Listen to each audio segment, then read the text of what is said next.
Bien, entonces, ahí estamos. Muy bien.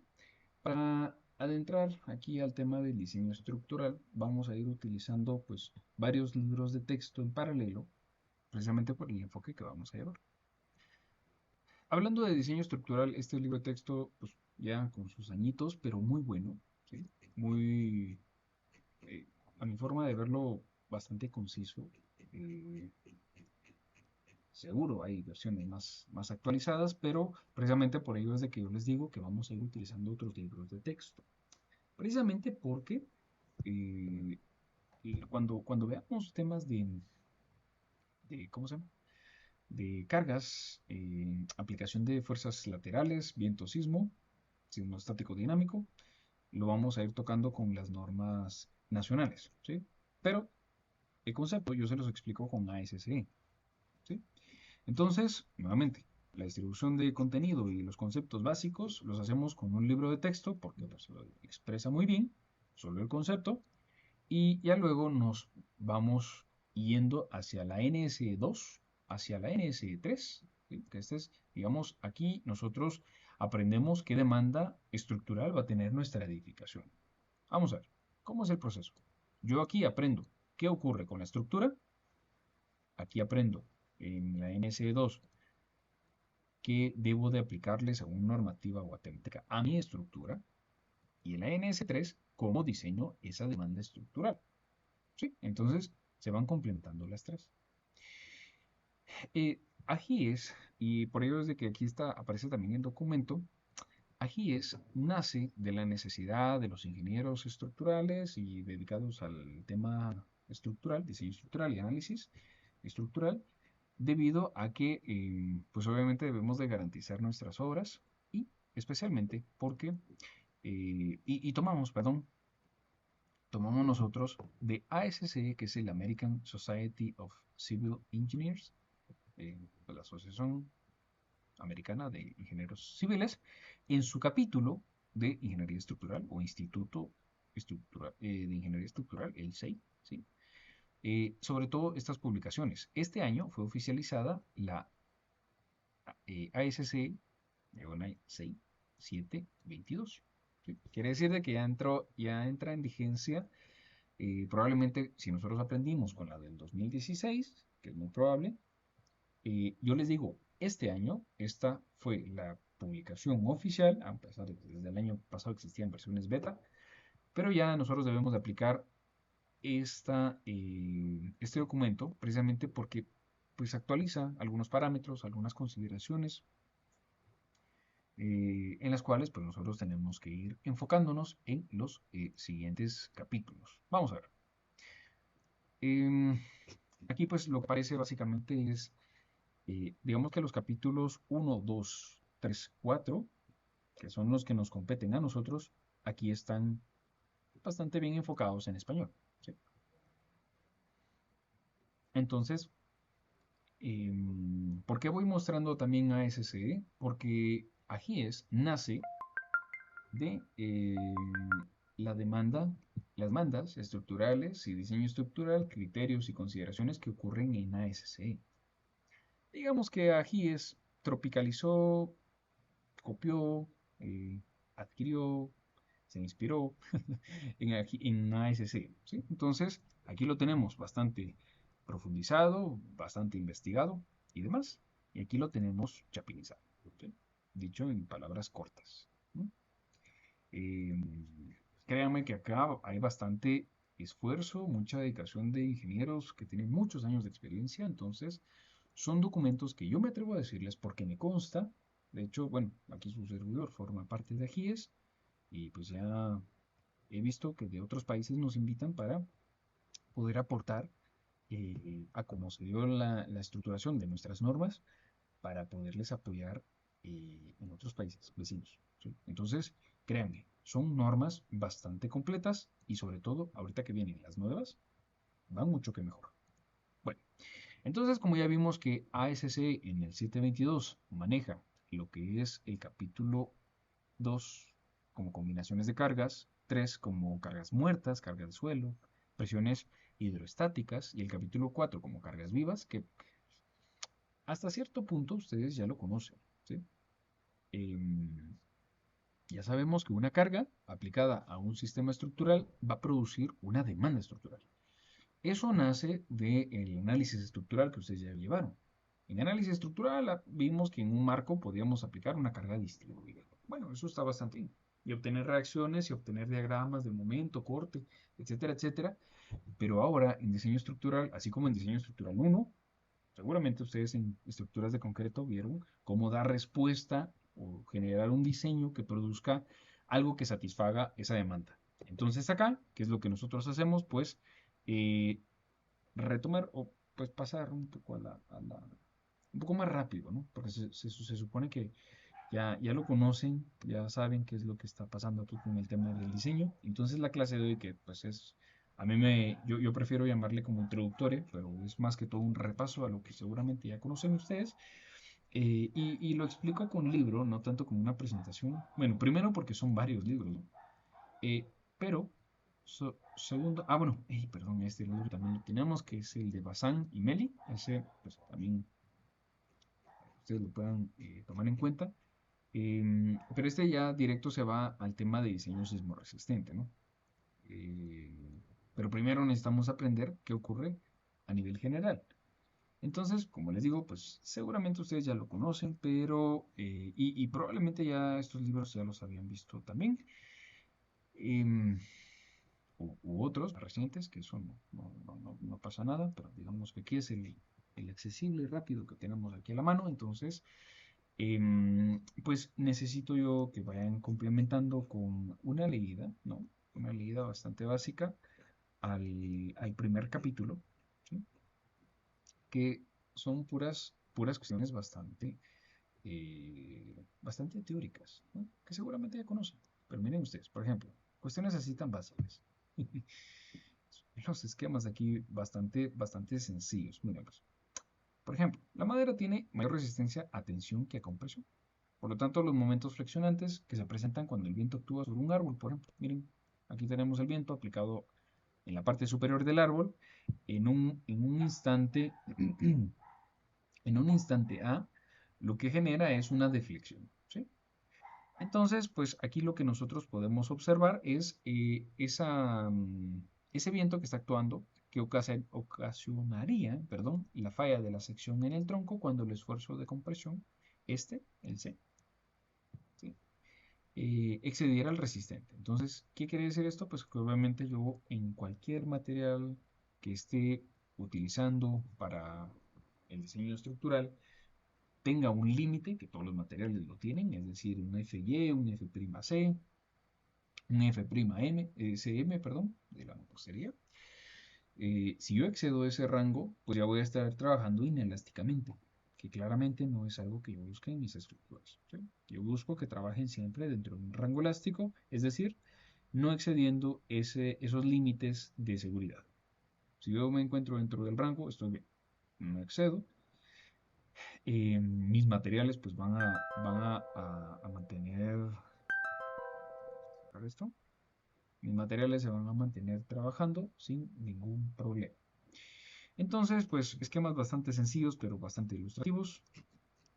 Entonces ustedes, pues aquí van revisando cómo ocurre la distribución de esfuerzos. Esto tal vez pues, va más enfocado a análisis estructural, pero hay conceptos básicos que pues no dejan de ser importantes, como el arco, por ejemplo. Noten ustedes, y esto pues a lo mejor si nunca le habían prestado atención, cómo es que trabajaban los arcos o las bóvedas sobre todo para estructuras góticas, pues que generaban un peso bastante considerablemente grande, de tal manera que ese peso superara el empuje inclinado de un techo. Entonces, ese peso lo que producía era de que redujera la excentricidad, es decir, que la carga total que se distribuía en este eje longitudinal de las estructuras predominaba sobre la fuerza lateral del arco, o la componente esta que tenemos nosotros acá inclinada. De tal forma que predomina la vertical, no se produce un desplazamiento entre bloques y los arcos se mantienen estables. La ecuación de la dinámica estructural son tres partes importantes. Permítanme, voy a ver aquí si tengo un documento a la mano rapidito. nosotros tenemos dentro de la dinámica de estructuras una, una ecuación que es la que nos garantiza permítanme, dinámica. Vamos a ver acá, a ver si la tengo rapidito aquí. Mano, muy bien, ahí está. Muy bien. Esto, pues, no pretendo enseñarles de dinámica de estructuras, ¿sí? Solo quiero enseñarles una ecuación que es bastante sencilla. Miren, algo así es como yo les comparto los documentos en PDF, ¿sí? Más o menos por ahí va, hago el despeje, etcétera, etcétera. Trato de usar varios colores ahí para que identifiquen las cuestiones, pero estas clases que también están ahí en el canal, aquí les van demostrando una ecuación que no se preocupen, no se van a atormentar, no vamos a ponernos aquí a derivar, pero solo les quiero explicar que aquí nosotros tenemos tres parámetros bien importantes dentro de las estructuras, que son las que permiten y garantizan la estabilidad. Una es la fuerza elástica, ¿sí? Aquí aparece fuerza elástica, que es, bueno, según esta ecuación, F sub E igual a K, que es la rigidez por el desplazamiento. Una fuerza interna de una estructura tiene que nacer a partir de que se desplaza. Si es moviendo, sin problema. Habrá una fuerza de amortiguamiento. Todas las estructuras, todos los sistemas estructurales, sea cual sea el sistema, va a permitir un amortiguamiento. ¿Sí? Todos los materiales tienen un amortiguamiento ya intrínseco que permite poder disipar las fuerzas. Entonces, tenemos fuerzas de rigidez, fuerzas de amortiguamiento y fuerzas inerciales, se llama. Estas tres fuerzas se oponen al movimiento. Si es moviendo, cualquiera de las dos.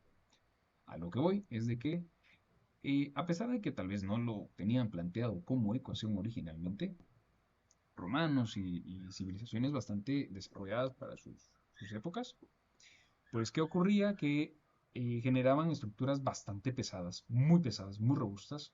Veamos cualquier estructura de hace mucho tiempo.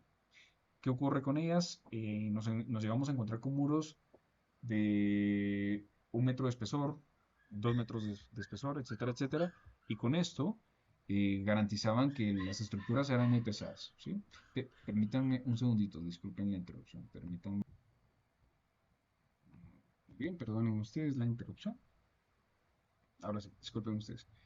Eh, Nuevamente, no busco atormentarles, solo quiero explicarles de que tres variables son importantes en el diseño estructural de, valga la redundancia, en cualquier estructura, ¿no?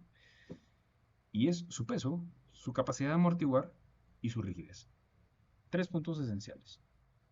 Esto se detalla con mayor profundidad en estos videos de dinámica de estructuras, que ahí van a poder ir encontrando, ¿sí? Entonces, ahí se puede ir viendo, pero esto ya es para un tema de dinámica estructural. Bueno, cerramos por acá y continuemos. Entonces, ¿qué ocurría en estas estructuras anteriores? Que pues la carga excesiva, porque era muy masiva, producía muchísima masa. ¿Sí? Tenían mucho peso esas estructuras, de tal forma que, siendo tan robustas, alguien hoy en día puede decir, alguien que no sepa, sobre todo, o que todavía no lo sepa, tal vez está aprendiendo, puede ser también. Pero hoy en día puede llegar a ser común el comentario, no, es que mire, las estructuras de antes se aguantaban. Ahí vemos una iglesia, un edificio de 100, 200, 300, 500 años y aún está de pie. Ha pasado 1000 sismos y ahí sigue de pie.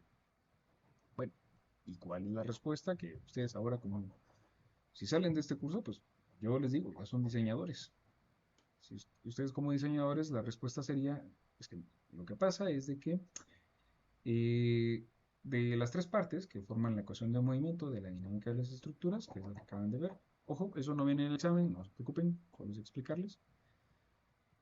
¿Qué sucede? De que ante tanto peso, las estructuras costaba demasiado moverlas. Y es bastante lógico. No es lo mismo mover, que les digo yo, una caja vacía que la misma caja pero llena de rocas, por ejemplo. Pues claramente tiene más inercia, tiene mucho peso, va a generar más fricción, etcétera, etcétera. Entonces, ¿qué ocurre? Ahora, por la misma economía y optimización de materiales que nosotros buscamos ir haciendo, Pues obviamente, cuando diseñamos una estructura, procuramos que sea liviana. Estructuras livianas producen menores cimentaciones, por supuesto. Entonces, pero obviamente siempre teniendo en cuenta el rango de la seguridad. Si esto es así, entonces, cuando yo diseño mi estructura, que pues es liviana, porque eso me produce menores esfuerzos, disminuye mi carga muerta, etcétera, etcétera, produzco pues un diseño óptimo, pero va a ser liviano comparado con las estructuras de antes. Entonces es más probable que un sismo pueda moverlo, pueda desplazarlo. El trabajo es, o bueno, pues, fuerza por distancia, ¿no? Entonces, la fuerza va a estar directamente relacionada a estas tres variables que ya platicamos, y si la masa se eleva bastante, pues no requiere tanto trabajo desplazar un edificio que sea liviano a un edificio que sea muy pesado, ¿sí? Entonces, edificaciones antiguas, iglesias, 400, 500 años, aún están ahí, precisamente porque como son tan masivas, imagínense qué lujo para hoy en día tener un muro de roca, que más o menos es un equivalente a un muro de concreto de 2 metros de espesor. Eso es bastante, ¿sí? Es bastante. También por lo mismo no se lograba mucha altura, ¿verdad? Pero bueno, pues va siendo parte de la propuesta, ¿verdad? Sí, David, cuenta.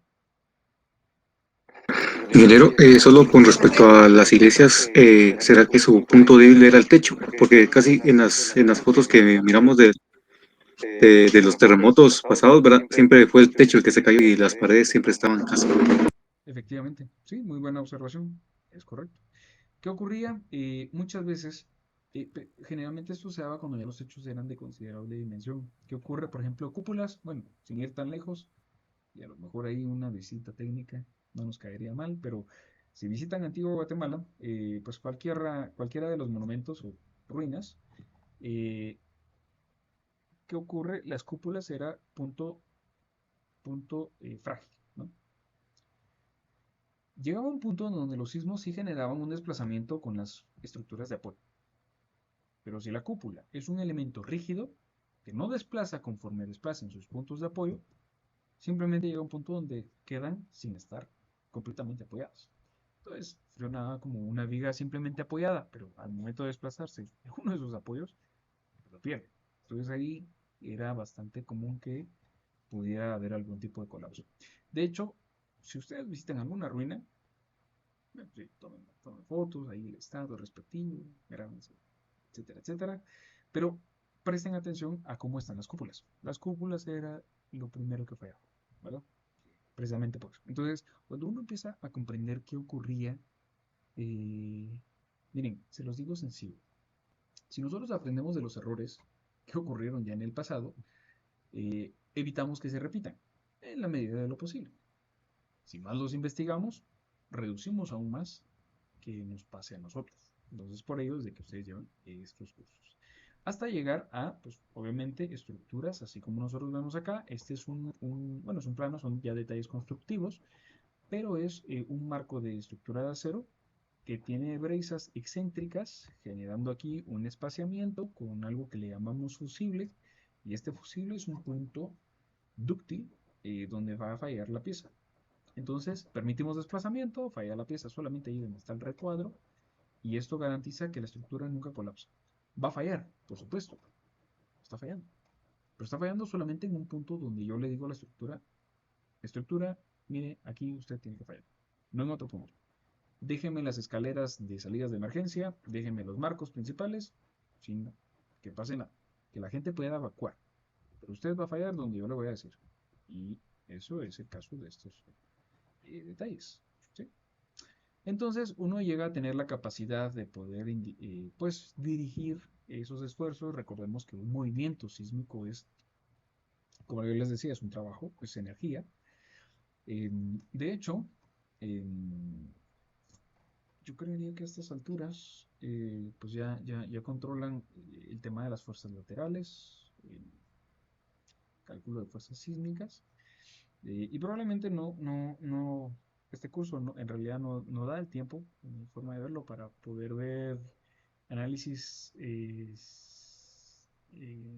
fuerzas sísmicas dinámicas. Pero si viéramos, por ejemplo, espectros de diseño, Em, yo creo que sí estaban incluidos en el programa. No me crean, yo creo que sí está incluido en el programa. ¿Qué es lo que ocurre ahí? Uno lo que obtiene de las aceleraciones del suelo es eso, una aceleración. O sea, el suelo desplaza conforme algunas ondas sísmicas, ¿no? Y esas ondas ya yo las traduzco en aceleraciones. Ahora bien, vamos a ver aquí. Si yo la aceleración la multiplico por una masa que obtengo. Vamos a ver, por favor, Fátima. Sí, ingeniero.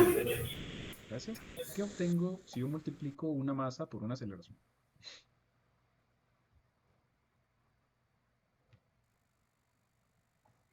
¿Una fuerza?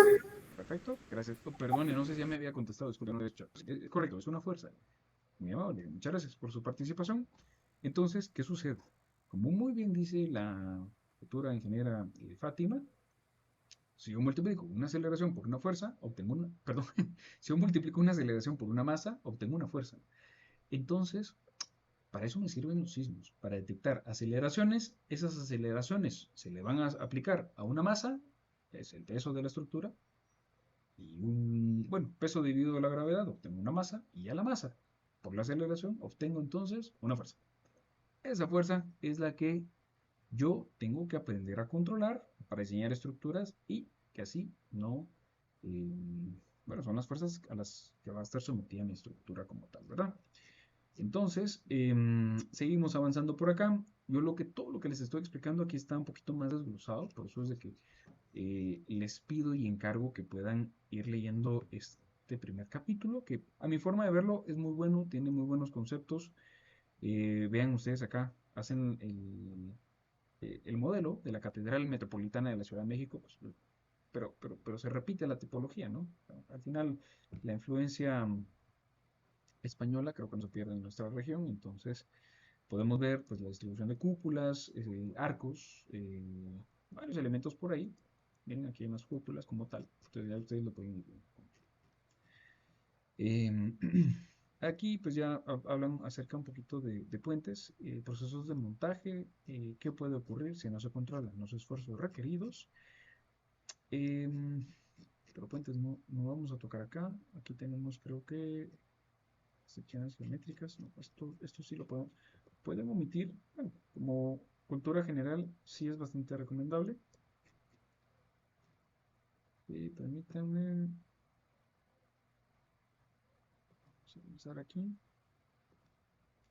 Diseño de vías de concreto. Esto no lo tocamos, ¿sí? Creo que hasta el 1.3 es que vale la pena que ustedes lean. Proceso de diseño aquí está enfocado a...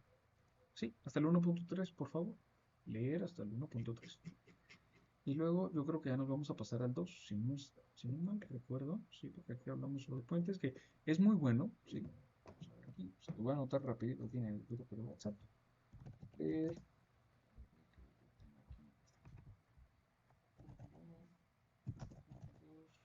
Y bueno, aquí tenemos muchos detalles de puentes y estructuras de acero. Y ahora sí, eso fue la parte introductoria. Entramos a seguridad estructural y criterios de diseño. Aquí ya me voy complementando un poquito más con ASC, ¿sí? Era por eso que les digo que no hago como tal una presentación, porque bueno, en realidad lo que haría es tomar algunas ideas de estos flujos, ¿no? Pero este diagrama me gusta mucho y bueno, al final pues son los derechos aquí del autor, pero especialmente esta figura 2.1 es, yo, a mi forma de verlo, en esencia el concepto del curso, ¿sí? ¿A qué voy? Cargas vivas nosotros integramos. ¿De dónde se obtienen? De la NS3. Vamos a llegar a eso. Cargas muertas se obtienen de lo que integramos. ¿Voy a utilizar una viga de concreto? Bueno, ¿esta cuánto pesa? Una columna, una losa, ¿cuánto pesa? Pero lo que se refiere a sismo, y de hecho yo aquí agregaría lo que se refiere a viento también, viento, sismo, Hundimiento yo le cambiaría el nombre por pues los efectos que producen esta combinación de cargas aplicadas. Es decir, si yo aplico sismo o aplico viento, en realidad la estructura se desplaza, no necesariamente se hunde, sino que se desplaza. Entonces, ese desplazamiento, porque todos los materiales ya hablamos de que tienen una capacidad que se llama elasticidad, todos tienen un rango elástico. A ver, vamos a ver aquí al ingeniero Héctor Adán Morales, creo. Em, ¿Qué pasa si yo excedo ese rango elástico en un material? Acero, por ejemplo. Se deformaría, ingeniero. ¿Puede regresar a su forma original? No. Muy bien. No. Correcto. Gracias. Muy amable. No va a regresar. Ya pasando el rango elástico, ya no se puede regresar. Porque yo ya pasé ese límite que me permiten las moléculas y las partículas de mantener y regresar a su forma. Entonces, si yo hablemos de que este curso lo vamos a enfocar al diseño elástico, es decir, ningún material excede este punto que ya hablamos. Entonces, como les digo, yo cambié esta palabrita por desplazamientos, porque puede ser un hundimiento, puede ser un desplazamiento horizontal, eso ya vamos a ver más adelante, le llamamos derivas, ¿sí? Ya lo vamos a ver.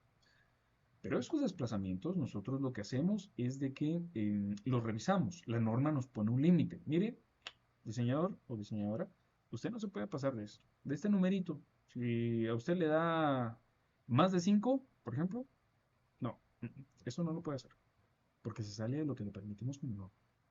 Nosotros nos sale 6, póngale centímetros, por ejemplo.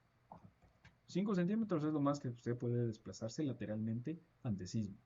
Y mi estructura se desplaza a 6, esa estructura, por norma, aunque aguante, no funciona. Pero es porque obviamente la norma ya tiene contemplados muchos criterios de estabilidad, algo que se llama efectos P delta. Quiere decir de que cuando yo tengo cargas concentradas, digamos que sobre una columna, a ver aquí si les puedo compartir un video rapidito. El link, no tanto mostrarse, para eso dirían ustedes clase. Vamos a ver, aquí hay algo que se llama efecto P delta. A ver,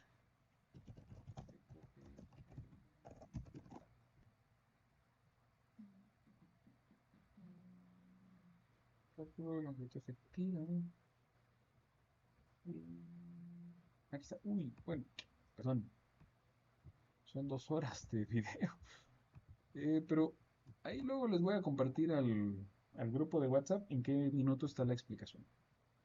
Para no hacérselas muy larga, un efecto de esta categoría quiere decir de que si mi edificación se desplaza mucho, ese mismo desplazamiento ya produce un brazo. Y si yo traía una carga sobre un eje de columnas y las desplazo, se genera un momento que originalmente no existía. ¿Ya? Entonces, pues estos desplazamientos pueden tener muchos efectos controversiales para lo que nosotros estamos analizando en estos casos, ¿verdad?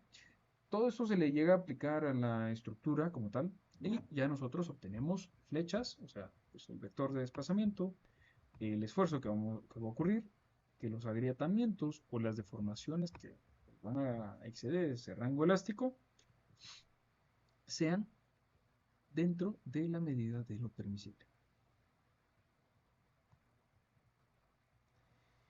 Y con esto, pues obviamente se va a producir un daño. Si ese daño excede lo que nosotros deberíamos de permitirle en la estructura, ya la estructura puede fallar, puede colapsar. Entonces, ¿qué debemos de hacer como diseñadores? Que nuestra estructura reciba estas diferentes acciones y obtenga una respuesta adecuada, una respuesta que cumpla con norma, que sea segura, que garantice que la estructura puede estar sin problema ante algún sismo. ¿Sí? Ese es el estado límite, donde la respuesta de la estructura tiene que ser adecuada. ¿Sí? Si pasamos ese estado límite, ya entramos en algo que es inaceptable. Quiere decir de que nuestra estructura es inestable, nuestra estructura es peligrosa, de mucho riesgo, puede caer, puede colapsar, etcétera, etcétera, etcétera. ¿Sí? Entonces, aquí vamos teniendo cómo van a ocurrir esos diferentes estados límites de falla Y bueno, lo que nosotros como rango elástico sí vamos a permitir son los estados límites de servicio. Quiere decir flechas, desplazamientos, horizontales, también aplicarán verticales, vibraciones o agrietamientos. Por ejemplo, si trabajamos un piso de steel deck, de los acero, sí, las láminas, ¿qué ocurre? Hay un rango permisible para las vibraciones. Si es mucho, el usuario lo va a percibir. No podemos exceder eh, este rango. ¿Sí? Entonces esa es parte de la respuesta que nuestra estructura debe dar. ¿Sí? Vamos a anotar aquí la siguiente lectura. Ver el 2.1. Vamos al 2.2, que es lo que ya estamos viendo.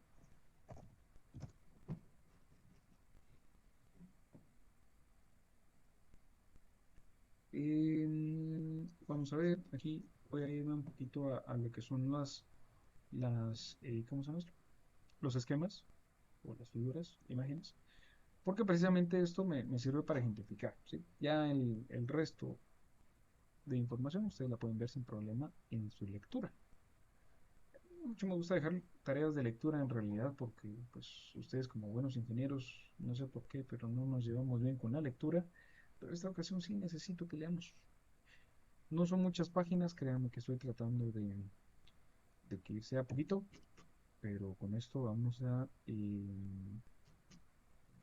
ver, sí, 2.1 y 2.2 es nada más.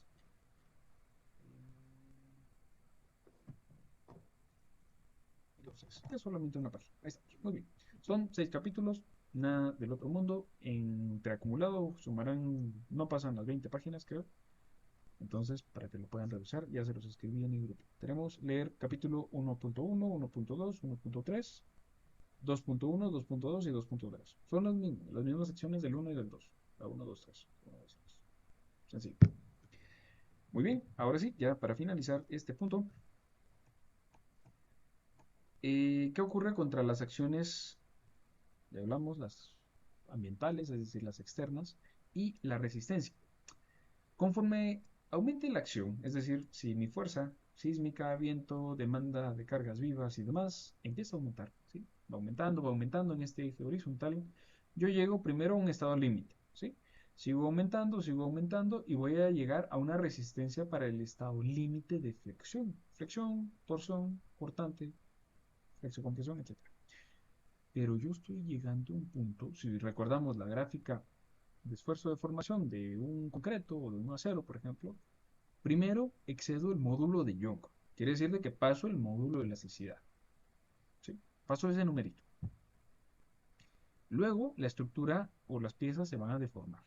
Ya no regresan a su forma original, según nuestro compañero Héctor. Pero va a llegar un punto donde colapse, que es la resistencia para el estado límite. Bueno, en este caso lo enfocan para una viga, así que por lo tanto es para cortante.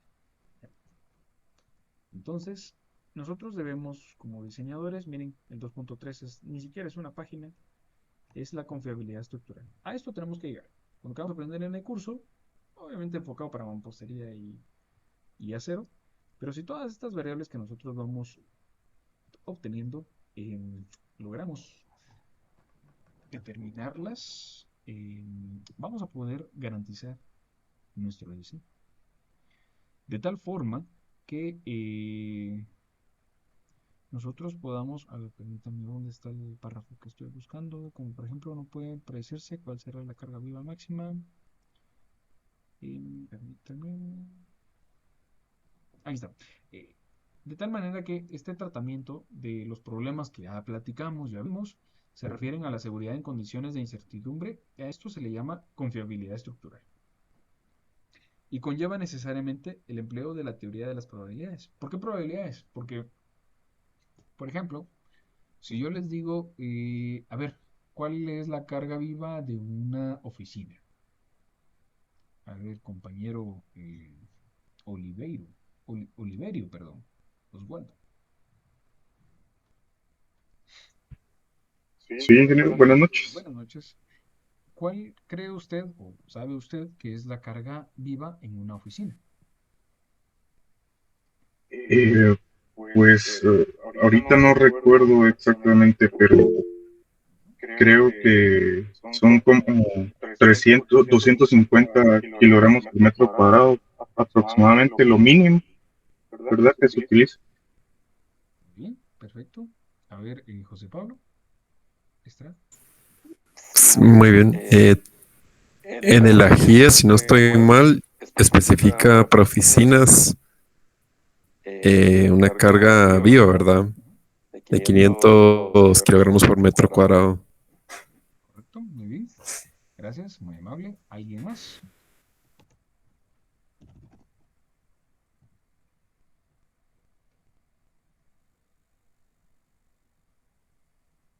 Me gusta que participen ustedes.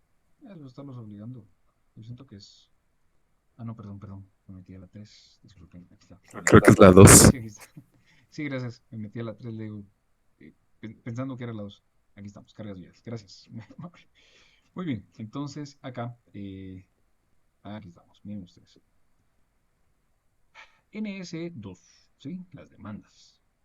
Cargas, tabla 3.7. Cargas vivas para edificaciones, vamos a oficinas y dice que para oficinas como tal es 250 kilogramos fuerza sobre metro cuadrado. ¿Sí? Bueno, pero a ver, ¿qué pasa? No quiere decir que alguien se puso a visitar oficinas y se puso a medir el metraje y a contar a las personas, a pesarlas y a medir cuánto más o menos pesaban y cuánta carga generaban ellas distribuidas. No, por supuesto, eso no es práctico, ¿sí? Sino que a lo que se refiere eh, este último párrafo es de que en base a probabilidades, lo que se espera ocurra a nivel de demanda máxima en una oficina es la tabla 3.7, por lo menos para nosotros como diseñadores en el área de Guatemala, ¿sí? De tal forma que, pues como muy bien decían nuestros compañeros, si es un área de cafetería, ahí sí llegamos a los 500. ¿Por qué en un área de cafetería llegamos a más? Bueno, hay mucha más afluencia de gente. Y esto, y es algo que pues siempre hago énfasis en el punto, pues pasillos y escaleras aumenta siempre un poquito, precisamente porque ante emergencias, pues como muy bien ya han visto en las recomendaciones de los edificios que tienen ascensores, no utilice el ascensor ante sismo. Es claro, ¿verdad? O si está temblando, no use el ascensor. ¿Qué pasa con esto? Las escaleras o gradas es punto esencial porque si no hay ascensores, la gente por sentido, ¿cómo se llama esto? Eh, por puro instinto de supervivencia busca salir de una edificación. Todos se van a reunir en las escaleras, en las gradas, en el punto donde esté temblando. Entonces, nuestro énfasis a las gradas, y esto pues es algo que yo siempre he tratado de pues, compartir ahí con los estudiantes o colegas, es de que las gradas lamentablemente nunca se le da la importancia que merece, pero ante un sismo todos las buscan, ¿verdad? Entonces en diseño nadie las trabaja, o un poco los que las trabajan, y cuando tiembla, ahí sí todos las buscan. Entonces, un poco irónico ahí la idea, ¿no? Pero el punto es ese, que es parte esencial, ¿verdad? Muy bien, con esto finalizamos la primera parte. Perdonen que pues siempre vamos un poquito a la carrera, pero es que si no, no nos va a dar tiempo. Y al resto lo complementan ustedes ahí con la lectura. Y para seguir aquí cómo va el tema del proceso del diseño estructural, no lo voy a indagar mucho, ¿sí? Y todavía no a filosofías de diseño, porque eso lo vamos a ver. Cada tipología de estructural tiene su propio camino. Pero nos vamos a pasar a situación sísmica, ¿sí? Vamos a cerrar aquí el primer